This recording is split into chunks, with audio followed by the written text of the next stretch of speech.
Salve galera do canal do Medeiros, mais um vídeo aqui no canal do Medeiros para você que quer ficar bem informado sobre o nosso Botafogo, o nosso glorioso. Você chegou no lugar certo, tá? Meu nome é Matheus Medeiros, jornalista e setorista do Botafogo, e tô aqui no YouTube, no Instagram, no Twitter, onde você colocar canal do Medeiros você vai encontrar assuntos sobre o Botafogo, beleza?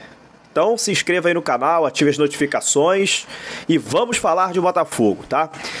Eu tinha prometido fazer um vídeo aqui sobre a bela entrevista que o John Textor deu para Renata de Medeiros, tá? Não é minha parente, tá? Mas é uma setorista do Botafogo também. Grande setorista, por sinal. Parabéns pela entrevista que a Renata fez hoje. Ela fez uma entrevista com o John Textor, o investidor do Botafogo, né? E falou de diversos assuntos, né? E assim, alguns assuntos ficaram bem relevantes e que eu acho que a gente tem que comentar aqui no canal do Medeiros. Vamos lá, vamos falar sobre isso. E eu acho que uma aspa para começar, falando sobre o que o John Textor falou, é o seguinte, abre aspas para o nosso investidor: estou aqui para criar uma organização bem estruturada, não só para ganhar o próximo jogo, tá? E nessa linha, o que ele quis dizer mais ou menos aí, né? Qual é o processo que a gente está hoje, você já sabe. Você acompanha o Matheus Medeiros aqui, o canal do Medeiros, você sabe que hoje estamos em processo de transição, estamos fazendo a due diligence, está tudo correndo dentro da normalidade, tudo certinho, e essa transição deve acabar no final de fevereiro, tá? No início de março aí, o John Textor já deve assinar o contrato e assumir o Botafogo de forma oficial. Só que aí, o John Textor teve uma reunião hoje com o Botafogo, com o departamento de futebol do Botafogo, e ele se mostrou chateado, insatisfeito. Mas por que, Medeiros, que ele se mostrou insatisfeito? Ele ficou insatisfeito com a cobrança do treinador Anderson Moreira por reforços na coletiva, após o jogo contra o Boa Vista, né? Colocando uma pressão, né? Instigando a torcida também a cobrar reforços, né? E ele externou isso para o departamento de futebol, que ele viu e que ele ficou chateado, porque ele acha que as contratações vão acontecer, mas que não pode fazer de forma afobada, não pode fazer a culhão, né? Como a gente chama na gíria aqui no Rio de Janeiro. Então assim, o John Textor demonstrou essa insatisfação e o Anderson Moreira aí já fica um pouco queimado com o investidor do Botafogo, né? Já perdeu crédito aí o Anderson Moreira, atual treinador do Botafogo, né? Lembrando sempre que o John Textor vai chegar aqui a partir de março e pode mudar o que ele quiser. Então assim, a gente já fica meio desconfiado, né? Porque o John Textor já não tá gostando muito do que o Anderson anda falando. E a gente sabe muito bem que o Anderson tem grandes resultados pelo Botafogo dentro de campo, né? Tem um aproveitamento muito bom, a Série B dele foi ótima, mas a gente sabe que o Anderson Moreira é bem esquentado, né? Você vai lembrar que o Anderson Moreira brigou com a torcida do Botafogo, com alguns torcedores do Botafogo, após uma derrota pro Avaí dentro do estádio Newton Santos. Então a gente sabe que o Anderson Moreira é pavio curtíssimo e ele esquenta a cabeça mesmo, briga, discute, fala o que der na telha, e o Anderson Moreira é assim. E já deixou o John Textor aí insatisfeito aí pelas cobranças que ele fez na coletiva, tá? Esse talvez seja o primeiro ponto assim importante dessa entrevista que eu percebi. Outro ponto, cara, é sobre a estrutura de futebol. Como é que está sendo hoje a relação da estrutura de futebol do Botafogo? A gente tem o Rafael Rezende como head scout, o Bruno Nossi como analista de mercado e o Eduardo Freeland como diretor de futebol do Botafogo. Porém, não são só esses três que estão mandando aí nas possíveis contratações. O John Textor afirmou que o Crystal Palace emprestou ao Botafogo, Crystal Palace é o outro time em que ele tem ações, né? Emprestou seu departamento de análise de dados, scouts, mercado, para o Botafogo. Então existe uma equipe do Crystal Palace participando desse processo de contratações do Botafogo. Qualquer nome que esteja sendo ventilado hoje aqui, seja o Oscar Romero, seja Elkerson, seja Luiz Adriano, seja Gabriel Pires, Rafael Carioca, já estão passando pela análise da equipe do Crystal Palace.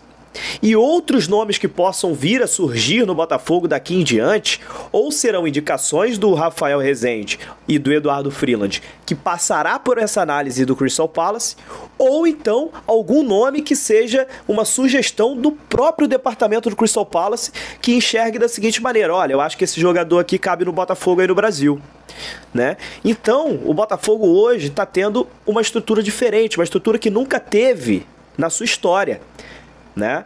E o John Textor deixa isso muito claro, que o que ele tem lá no Crystal Palace, todo o departamento, toda a estrutura de análise, e ele detalha o seguinte... ele fala o seguinte, ó: um departamento de futebol devidamente estruturado e operante, aquele que começa com dados. Então o John Textor sempre fala isso. Ele trabalha com dados, trabalha com análises de scouts, né?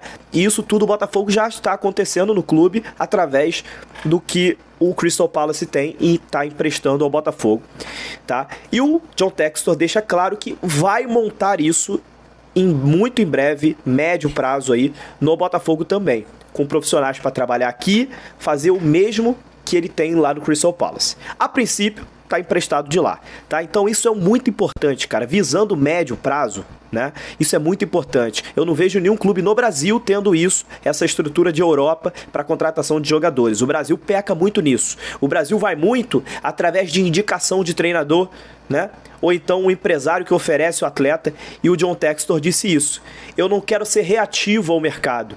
Não quero que o empresário venha aqui oferecer o jogador e eu vejo se é bom ou se não é.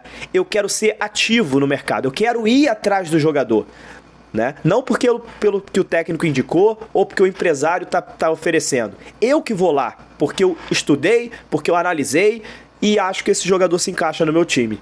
Esse é o pensamento de John Textor para implementar no Botafogo, e que lá no Crystal Palace já tem isso implementado. E ele quer trazer para o Botafogo, vai fazer isso muito em breve. Enquanto isso, a gente vai usando a análise de dados do Crystal Palace, de um clube primeira divisão da Premier League. Ou seja, temos profissionais ótimos, capacitados, competentíssimos trabalhando para o Botafogo hoje. Mesmo que sejam emprestados do Crystal Palace, os caras são competentes demais, trabalham na melhor liga de futebol do mundo, que é a Premier League. Então hoje já estamos bem demais em relação à análise de dados, né? E eu espero que muito em breve o Botafogo consiga implementar isso aqui também, tá? E os próximos passos, cara? Ele falou que os próximos passos são o seguinte, vamos abrir aspas pro John Textor. O clube é enorme e tem outras atividades além do futebol. O processo é como separar gêmeos siameses, cujo objetivo é tomar cuidado para que ambos sobrevivam com saúde e possam prosperar. Sei que é uma analogia estranha, mas é isso o que o John Textor quis dizer, né? Porque o Botafogo hoje tem outros... Não é só futebol, né? É a SAF que tá vindo, mas o Botafogo tem basquete, o Botafogo tem vôlei, o Botafogo tem futsal. Então é como se o Botafogo estivesse só separando, desgarrando esses gêmeos siameses, desgarrando o futebol do resto. E é esse processo que o Botafogo tá passando hoje, que é o processo da due diligence, que é o quê? A transferência dos ativos da associação para o futebol, tá? E o John Textor continua, cara. Ele criticou, né, um pouco o Carioca, disse que não conseguiu assistir o jogo direito, né, do Campeonato Carioca, criticou bastante e ainda disse: como é que podemos expandir o mercado brasileiro se não podemos nem mostrar nosso conteúdo para o mundo inteiro? É um problema de solução fácil. Ele critica o Campeonato Carioca, que hoje você não consegue assistir se você não tiver hoje um pacote aí do Cariocão Play, né, pagando mais de R$100 para você ter esse acesso. Quem tá fora do Brasil não consegue assistir porque não tem CPF para se cadastrar. Então ele conseguiu assistir o jogo do Botafogo através de um amigo brasileiro que aí emprestou o login e a senha para ele. Então ele criticou bastante isso também, que o brasileiro, aí, o mercado brasileiro, nessa questão está muito atrasado em relação à Europa, tá? E ele diz aqui, qual o seu perfil, Textor, qual o perfil dos seus sonhos para um jogador chegar no Botafogo? Ele diz que o perfil para ele são jogadores com tranquilidade, fisicamente rápidos, mas que veem um jogo em câmera lenta. Esse é o perfil aí do John Textor para trazer de jogador para o Botafogo, tá? E é isso, cara, assim, o de resto aqui a gente tem alguns pontos a mais aqui em relação nessa entrevista. Mais uma vez, parabéns ao Globoesporte.com, a Renata de Medeiros pela entrevista. Então, assim, eu fiz um resumão. Se você quiser ler a entrevista completa, você pode entrar lá no site do ge.globo, que vai estar lá a matéria na capa lá do GE. E assim, eu fiz um resumão para dizer o seguinte: eu tô muito feliz que o Botafogo realmente tá tomando atitudes de primeiro mundo, tá? Tá tomando atitudes que são praticadas hoje na Europa. Então, fico muito feliz que o Botafogo agora vai ter contratações baseadas em números, em scouts, em análises. Acabou essa época aí de jogador vir por indicação de treinador, e aí vem aquele jogador do empresário que vem com contrapeso, né? Vem um jogador bom, mas vem um contrapeso do empresário. Eduardo Duran, Carlos Leite, nada contra, tá, o trabalho desses empresários, mas assim, às vezes o Botafogo sofria com isso.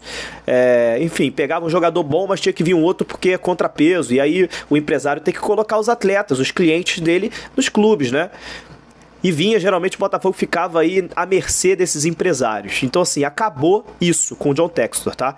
O Botafogo será ativo no mercado, vai querer os jogadores pontualmente, com análise criteriosa, para trazer jogadores para cá. Tá? Então eu fico muito feliz. Eu só acho que o Botafogo também precisa ter algum tipo de atitude no curto prazo.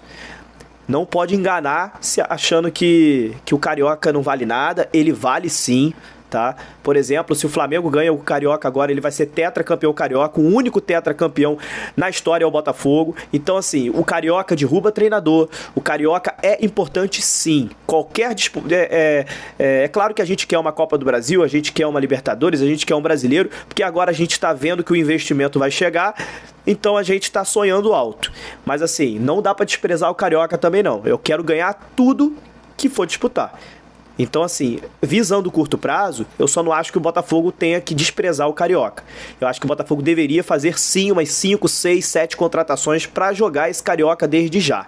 Que seja com muito critério, que seja com muita análise, que seja com muitos dados, mas o Botafogo não pode achar que tem que começar a contratar daqui a 60 dias, daqui a 90 dias, porque vai ficar atrasado se fizer isso, tá? E pelo que eu sei, não é isso que vai acontecer. Eu só dei um alerta aqui. O que eu sei é que as negociações já estão acontecendo, esperando só um ok da equipe do Textor, e vamos torcer aí para que o mais breve possível o Botafogo já consiga anunciar os seus reforços, que vão ser muito importantes para a sequência da temporada. Beleza? É isso aí, esse é o resumão aí que eu fiz aí sobre essa grande matéria que teve no Globoesporte.com, e você ficou sabendo de tudo esmiuçado aqui no canal do Medeiros.